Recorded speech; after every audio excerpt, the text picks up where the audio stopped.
Hello everyone, welcome to drama fun. होंगसोल का accident हो गया था, उसे हॉस्पिटलाइज किया जाता है। डॉक्टर कहते हैं कि उसकी कंडीशन बहुत ही ज़्यादा ख़राब है एंड पता नहीं कि कब उसे होश आएगा। बेकिनो पुलिस स्टेशन जाता है, जहां पर पुलिस वाला उसे कहता है कि तुम्हारी बहन ने किसी को धक्का दे दिया, जिसके कारण उसका एक्सीडेंट हो गया एंड वो इंसान अभी हॉस्पिटलाइज है। तभी ही वहाँ पर भागा हुआ यूजिन आता है। वो बेकिना को मारने की ट्राई करता है, पर बेकिनो उसे रोक देता है। बेकिना कहती है कि मैंने कुछ भी जानबूझकर नहीं किया है, वो बस एक एक्सीडेंट था और ये ना सारी तुम्हारी गलती है। ये सुनकर फिर से यूजिन उसे मारने के लिए जा रहा था, तो बेकिनो फिर से उसे रोक देता है। यूजिन चलाकर कहता है कि अगर तुम्हारी वजह से होंगसोल को कुछ भी हुआ तो मैं तुम्हें मार डालूंगा। अब बेकिनो को भी पता लग गया था कि जिस इंसान का एक्सीडेंट हुआ है वो होंगसोल है, तो वो भागा हुआ हॉस्पिटल जाता है उसे देखने के लिए।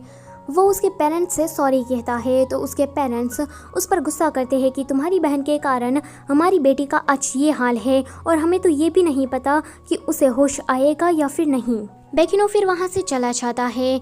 बेकिनो को चाइवू का कॉल आता है कि ताइरंग ग्रुप वाले बेकिना को कहीं पर उठाकर ले गए हैं, तो वो भागा हुआ उसे ढूंढने के लिए जाता है। बेकिना को वो लोग एक पागल खाने लाए थे।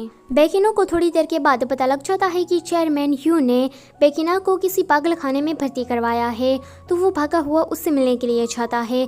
बेकिना कहती है कि यह चेयरमैन ह्यू ने करवाया है ना, वो मेरे साथ ऐसा कैसे कर सकते हैं। बेकिनो उसे पूछता है कि तुम क्या यूजिन से जुड़ी सारी बातें चेयरमैन को बताती थी, तो वो कहती है कि हाँ मैं करती थी, पर तुम भी तो ऐसा करते थे हाई स्कूल में, हम दोनों भाई बहन सेम ही है। उन्होंने मुझे यहाँ पागल खाने में भेज दिया, इस पागल खाने में यूजिन को होना चाहिए, मुझे नहीं। वो बेकिनो से कहती है कि प्लीज़ मुझे बाहर ले जाओ, वरना मैं सच में पागल हो जाऊंगी। बेकिनो उसे शांत कराता है। चेयरमैन ह्यू हॉस्पिटल में होंगसोल के मॉम डैड से बातें कर रहे थे। वो कहते हैं कि ये हमारी गलती है, तो मैं इसका सारा खर्चा उठाऊंगा एंड डोंट वरी, आपकी बेटी को जल्दी ही होश आ जाएगा। यूजिन उन दोनों को दूर से देख लेता है बातें करते हुए। फिर वो अकेले में अपने डैड से कहता है कि आप यहाँ कर क्या रहे हैं, तो उसके डैड कहते हैं कि देखो ये मामला पुलिस तक पहुंच गया है, मैंने बेकिना को पागल खाने भेज दिया है। ये सुनकर यूजिन कहता है कि आप उसके साथ ऐसा तो नहीं कर सकते, तो उसके डैड कहते हैं कि ये सब कुछ ना तुम्हारी गलती है, तुम्हारी गलती के कारण मुझे आज ये सब कुछ करना पड़ रहा है।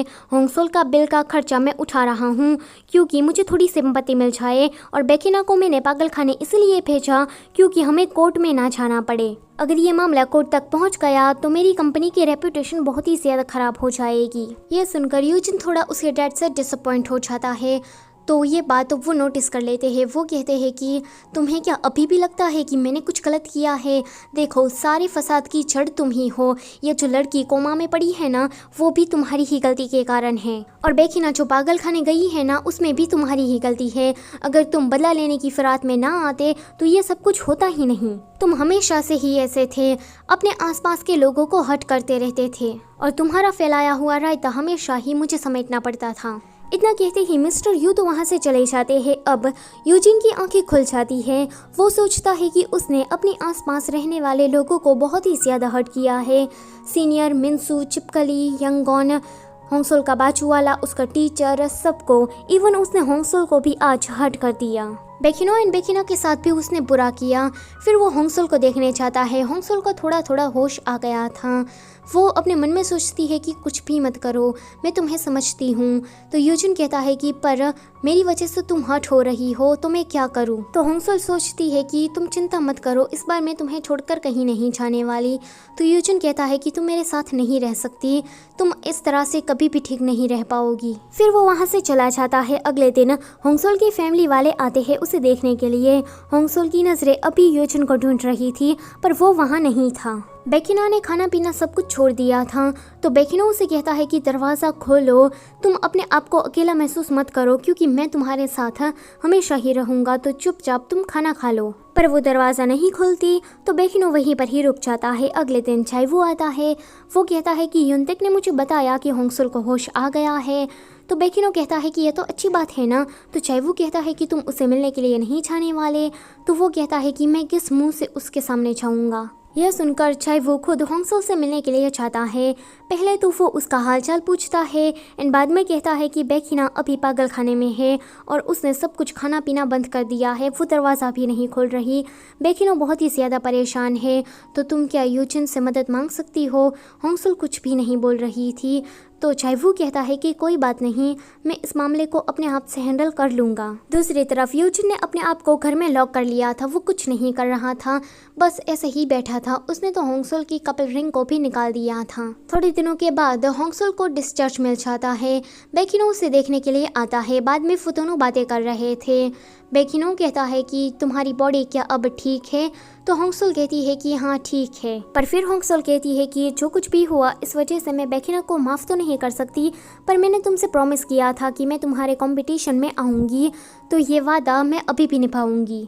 यूजिन ने कंपनी से रिज़ाइन ले लिया था, तो उसके डैड आते हैं और उस पर चिल्लाने लगते हैं कि तुमने रिज़ाइन क्यों ले लिया, तुम करना क्या चाहते हो, हर वक्त मेरे लिए तुम ट्रबल क्रिएट क्यों करते रहते हो। तो यूजिन कहता है कि डैड आप सही थे, मैं दूसरों को हर्ट करता रहता हूँ, मुझे लगता था कि कोई भी मुझे समझ नहीं पाता, पर असल बात तो ये थी कि मैं ही दूसरों को नहीं समझ पाता था। पर देखो अब मुझे थोड़ा टाइम चाहिए, मैं अब्रॉड जाना चाहता हूँ एंड खुद को समझना चाहता हूँ। आगे वो अपना सामान बांध रहा था। फिर वो बेकिना से मिलने के लिए चाहता है।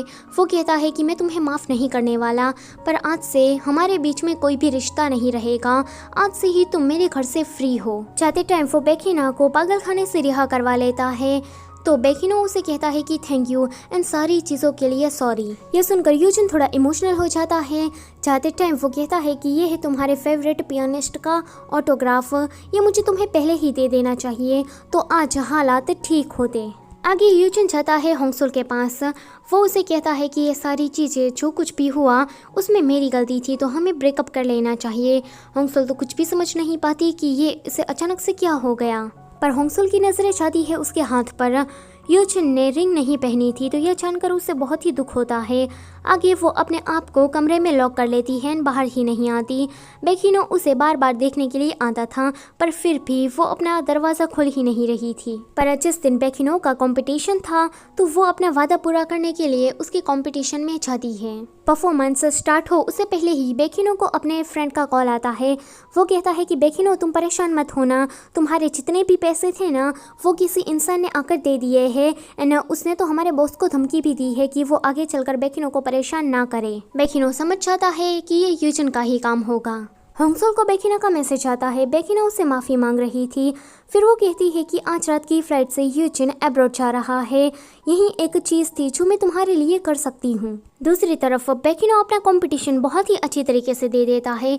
फिर हमें 3 साल के बाद का सीन दिखाया जाता है, जहाँ पर होंगसो अपनी मनचाही जॉब कर रही थी। उसकी कंपनी में एक लड़का यंगॉन जैसा था, जो कि हमेशा ही लड़कियों के पीछे पड़ा रहता था। मिनसू जैसी एक लड़की थी और सीनियर जैसा एक बिगड़ा लड़का था, जो कि हमेशा ही दूसरों के पास से अपना काम करवाता रहता था। होंगसो कहती है कि चीज़ें अभी भी नहीं बदली है, पर मुझे इस एनवायरनमेंट में रहना आ गया है। वो जब घर वापस जा रही थी तो चाइवू उससे मिलता है। वो अभी बेकिनो के साथ डेट कर रहा था। वो कहता है कि बेकिनो का हाथ बहुत ही ज़्यादा ठीक है एंड वो अच्छी तरीके से पियानो बजा लेता है। बेकिना अभी भी नहीं बदली थी, पर चाइवू उसे संभाल लेता है। आगे वो दोनों बेकिनो के पास जाते हैं। बेकिनो तो अब थोड़ा फेमस हो गया था।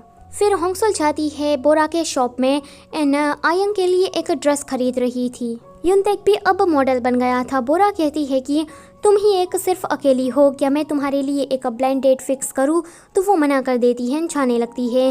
रास्ते में उसे यूजिन मिलता है, पर वो दोनों एक दूसरे को क्रॉस करके चले जाते हैं। घर आकर होंगसो यूजिन को ईमेल कर रही थी, पर उसका इन 3 सालों में एक भी रिप्लाई नहीं आया था। उसकी माँ उसे खाने के लिए बुलाती है, तो वो नीचे चली जाती है। उसके जाने के बाद हम स्क्रीन पर देखते हैं कि यूजिन ने अभी अभी उसे एक रिप्लाई भेजा है। एंड ये कहानी यहीं पर ही ख़त्म होती है। गाइस, आपको इस ड्रामा की स्टोरी थोड़ी अजीब लग रही है ना, क्योंकि इस ड्रामा में जो मेन लीड है वही इस कहानी का विलन है। पर मेरे ख्याल से यूजिन ने जो किया वो बिल्कुल सही था। ऐसे लोगों को सबक सिखाना ज़रूरी है, ताकि आगे चलकर वो किसी मासूम का फ़ायदा ना उठाए एंड उसे हर्ट भी ना करे। पर बेकिनो के साथ उसने जो किया वो तो गलत ही था, पर राइटर के हिसाब से ये सही था, क्योंकि राइटर ने यूजिन का कैरेक्टर कुछ इस तरह से ही लिखा है कि उसे मेंटल इशू है। तो बेकिनो के साथ जो कुछ भी हुआ, यूजिन को उस बात का कोई भी पछतावा नहीं था। राइटर ने यह स्टोरी थोड़ी रियलिस्टिक टाइप लिखी है। आई होप कि आपको ये ड्रामा अच्छा लगा होगा। Thanks for watching.